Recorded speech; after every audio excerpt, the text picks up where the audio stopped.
ನಿಮ್ಮೆಲ್ಲರಿಗೂ ಕುಶಾಲ್ ಕನ್ನಡ ಯೂಟ್ಯೂಬ್ ಚಾನಲ್ಗೆ ಸ್ವಾಗತ. ಸಿರಿ ಕನ್ನಡ ಪ್ರಥಮ ಭಾಷಾ ಕನ್ನಡ ಪಠ್ಯಪುಸ್ತಕ 6ನೇಯ ತರಗತಿ. ಇವತ್ತು ನಾವು ಫಸ್ಟ್ ಪಾಠವನ್ನು ನೋಡೋಣ.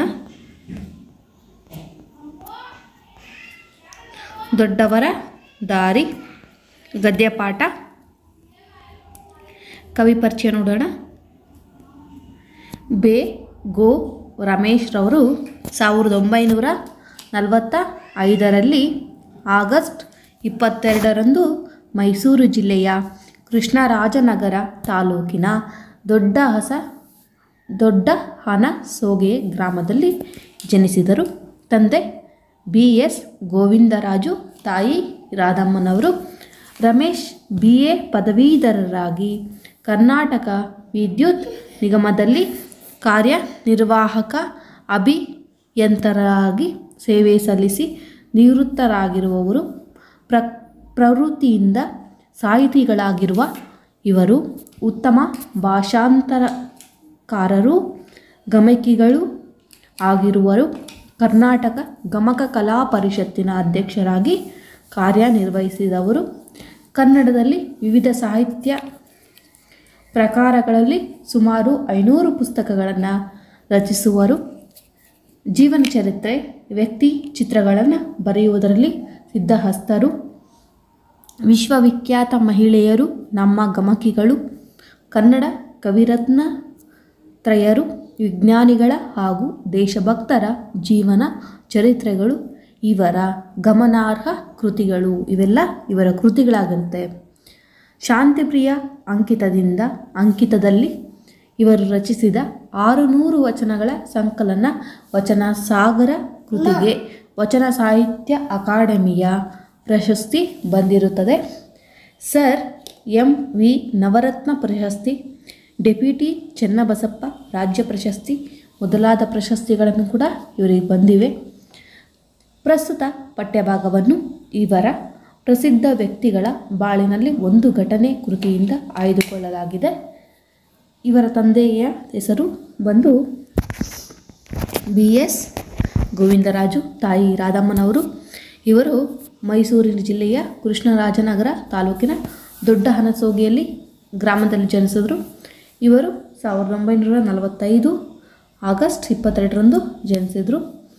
ಇವರ ಹಲವಾರು ಕೃತಿಗಳು ಬಂದು ವಿಶ್ವವಿಖ್ಯಾತ ಮಹಿಳೆಯರು, ನಮ್ಮ ಗಮಕಿಗಳು, ಕನ್ನಡ ಕವಿರತ್ನ ತ್ರಯರು. ಇವರಿಗೆ ಹಲವಾರು ಪ್ರಶಸ್ತಿಗಳು ಕೂಡ ಬಂದಿದೆ. MV ನವರತ್ನ ಪ್ರಶಸ್ತಿ, ಡೆಪ್ಯೂಟಿ ಚೆನ್ನಬಸಪ್ಪ ರಾಜ್ಯ ಪ್ರಶಸ್ತಿ ಬಂದಿದೆ.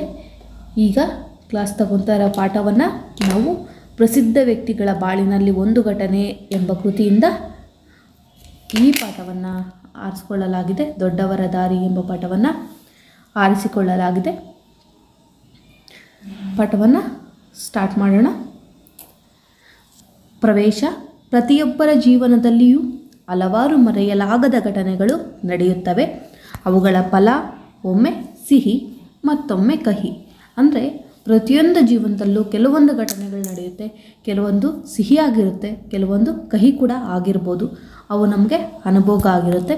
ಕೆಲವು ಘಟನೆಗಳು ಇತರರಿಗೆ ಎಷ್ಟೋ ಅನುಭವ ಜೀವನ ಪಾಠಗಳನ್ನು ಕಲಿಸಿದ್ದಿವೆ. ಅಂದರೆ ನಾನೀಗ ತಾನೇ ಹೇಳಿದೆ, ಕೆಲವೊಬ್ಬರಿಗೆ ಕೆಲವು ಘಟನೆಗಳು ಎಷ್ಟೋ ಅನುಭವಗಳಾಗಿರುತ್ತೆ. ಜೀವನದಲ್ಲಿ ಅನುಭವಗಳಾದ ಅವು ಪಾಠವನ್ನು ನಾವು ಕಲಿತಿದ್ದೇವೆ. ಆದ್ದರಿಂದ ಮನುಷ್ಯ ಎಚ್ಚರವಾದದ್ದೂ ಇದೆ. ಆ ಅನುಭವದಿಂದ, ಘಟನೆಗಳ ಅನುಭವದಿಂದ ಏನಾಗುತ್ತೆ, ಮನುಷ್ಯರು ಎಚ್ಚರ ಆಗಿದ್ದೂ ಇದೆ. ದಾರ್ಶನಿಕರ ಜೀವನದಲ್ಲಿ ನಡೆದ ಘಟನೆಗಳು ದಾರಿದೀಪಗಳಾಗಿವೆ, ಇತರರಿಗೆ ಬೆಳಕು ನೀಡುತ್ತವೆ. ಅಂದರೆ ಕೆಲವೊಂದು ಟೈಮಲ್ಲಿ ನಡೆದ ಘಟನೆ ಏನಾಗಿರುತ್ತೆ, ಕೆಲವೊಬ್ಬರಿಗೆ ದಾರಿದೀಪಗಳಾಗಿ ಮತ್ತು ಬೆಳಕು ಕೂಡ ನೀಡುತ್ತೆ. ಅಂಥವರ ಜೀವನದಲ್ಲಿನ ಘಟನೆಗಳನ್ನು ನಮ್ಮ ಜೀವನದ ಬೆಳಕಿನ ಕಿರಣಗಳನ್ನಾಧರಿಸಿ ಕೊಳ್ಳಬೇಕೆಂದು ಇಲ್ಲಿನ ಆಶಯವಾಗಿದೆ. ಅಂದರೆ ನಮ್ಮ ಜೀವನದಲ್ಲಿ ಕೆಲವೊಂದು ಘಟನೆ ಆದಾಗ ಆ ಜೀವನದ ಬೆಳಕಿನ ಕಿರಣಗಳನ್ನಾಗಿಸ್ಕೊಳ್ಬೇಕು ಅನ್ನೋದು ಈ ಪಾಠದ ಒಂದು ಆಶಯ ಆಗಿದೆ.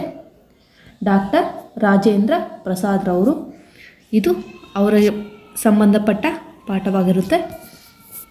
ಡಾಕ್ಟರ್ ರಾಜೇಂದ್ರ ಪ್ರಸಾದರು ಭಾರತದ ಪ್ರಥಮ ರಾಷ್ಟ್ರಪತಿಗಳು. ಇವರು ಭಾರತದಲ್ಲಿ ಪ್ರಥಮ ಅಂದರೆ ಫಸ್ಟು ರಾಷ್ಟ್ರಪತಿಗಳಾಗಿರ್ತಾರೆ.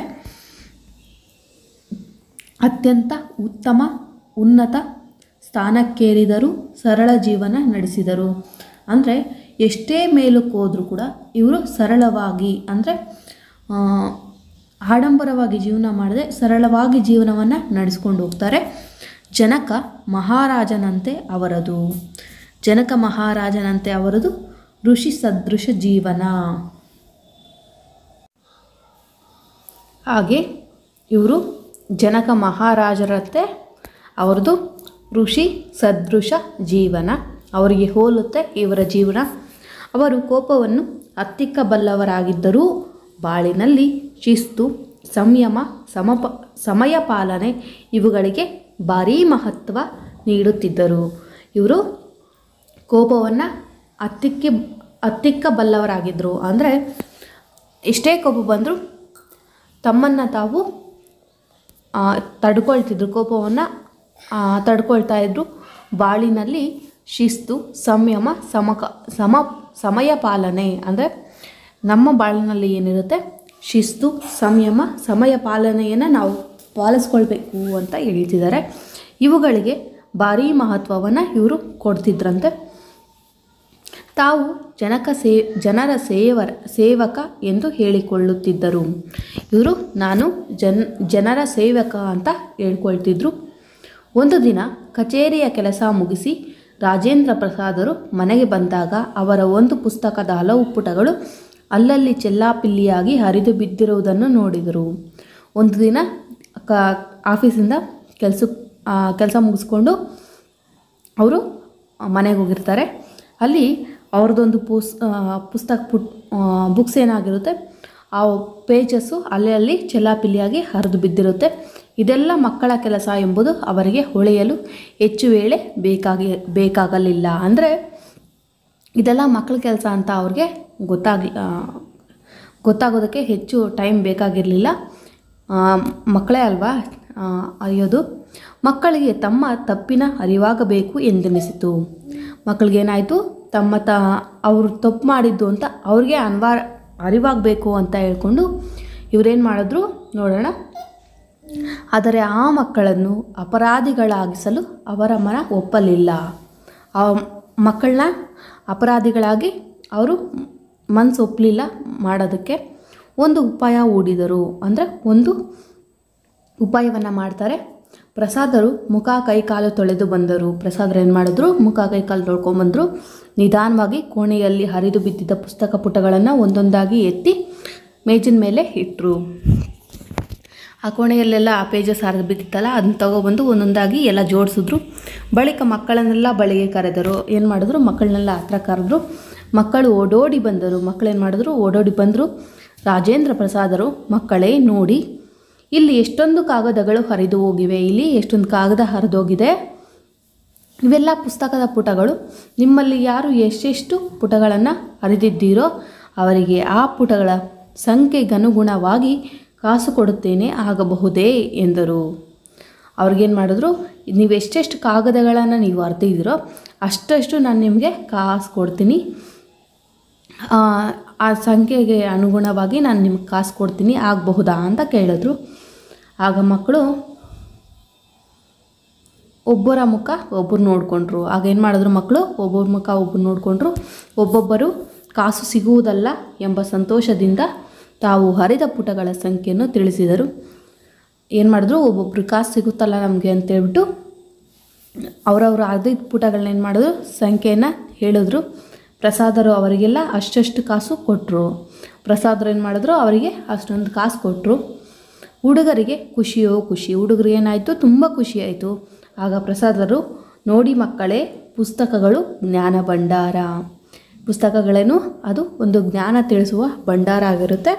ನಮ್ಮ ತಿಳುವಳಿಕೆಯನ್ನು ಹೆಚ್ಚಿಸುವ ಆಕಾರಗಳು. ನಮ್ಮ ತಿಳುವಳಿಕೆಯನ್ನು ಏನಾಗುತ್ತೆ, ಪುಸ್ತಕಗಳು ಹೆಚ್ಚಿಸುತ್ತೆ. ಪುಸ್ತಕದ ಪುಟಗಳನ್ನು ಹರಿದು ಹಾಕುವುದು ಒಳ್ಳೆಯ ಅಭ್ಯಾಸ ಅಲ್ಲ. ಪುಸ್ತಕದ ಪುಟಗಳನ್ನೇನು ಮಾಡ್ಬೋದು, ಹರಿದು ಹಾಕೋದು ಒಳ್ಳೆಯ ಅಭ್ಯಾಸ ಅಲ್ಲ, ತಿಳಿಯಿತೆ ಅಂತ ಕೇಳ್ತಾರೆ ಎಂದು ಮಕ್ಕಳಿಗೆ ತಿಳಿಯುವಂತೆ ಹೇಳಿದರು. ಆಗ ಮಕ್ಕಳಿಗೆ ತಮ್ಮ ತಪ್ಪಿನ ಅರಿವಾಯಿತು. ಅವರೆಲ್ಲ ರಾಜೇಂದ್ರರಿಗೆ, ತಾತ, ನಾವು ಇನ್ನು ಮುಂದೆ ಎಂದೂ ಪುಸ್ತಕಗಳ ಪುಟಗಳನ್ನು ಅರಿಯೋದಿಲ್ಲ ಅಂತ ಹೇಳ್ತಾರೆ, ಜೋಪಾನ ಮಾಡ್ತೀವಿ ಅಂತ ಹೇಳ್ತಾರೆ ಎಂದು ಪ್ರಮಾಣ ಮಾಡಿ ಹೇಳಿದ್ರು ಆ ಮಕ್ಕಳು. ಪ್ರಸಾದ ಅವರಿಗೆ ಸಮಾಧಾನ ಆಯಿತು. ಮಕ್ಕಳಲ್ಲಿ ಅಪರಾಧಿ ಮನೋಭಾವ ಮೂಡಲಿಲ್ಲ. ಮಕ್ಕಳಲ್ಲೇನೂ ಅಪರಾಧಿ ಮನೋಭಾವ ಮೂಡಲಿಲ್ಲ.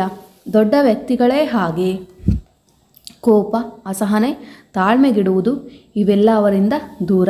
ಪ್ರಗತಿಯ ಗುಟ್ಟೆ ಅದು. ಅಂದರೆ ದೊಡ್ಡ ವ್ಯಕ್ತಿಗಳೇ ಹಾಗೆ ಏನು ಕೋಪ ಮಾಡ್ಕೊಳ್ತಾರೆ. ಸೊ ಹಾಗೆ ತಾಳ್ಮೆಗೆಡೋದು ಒಳ್ಳೆಯದಲ್ಲ. ಕೋಪ, ಅಸಹನೆ ಬೇಗ ಮಾಡ್ಕೊಳ್ಳೋದು ಒಳ್ಳೆಯದಲ್ಲ. ತಾಳ್ಮೆ ಇರಬೇಕು ಅಂತ ಹೇಳ್ತಿದ್ದಾರೆ. ಇವೆಲ್ಲ ಅವರಿಂದ ದೂರ ಇರಬೇಕು. ಪ್ರಗತಿಯ ಗುಟ್ಟು ಇದಾಗಿರುತ್ತೆ. ನೆಕ್ಸ್ಟು ಕ್ಲಾಸಲ್ಲಿ ಜಾಕಿರ್ ಹುಸೇನ್ ಪಾಠ ಅವ್ರದ್ದು ಮಾಡ್ತೀನಿ. ಸೊ ಇವತ್ತಿಗೆ ಇಷ್ಟು ಸಾಕು.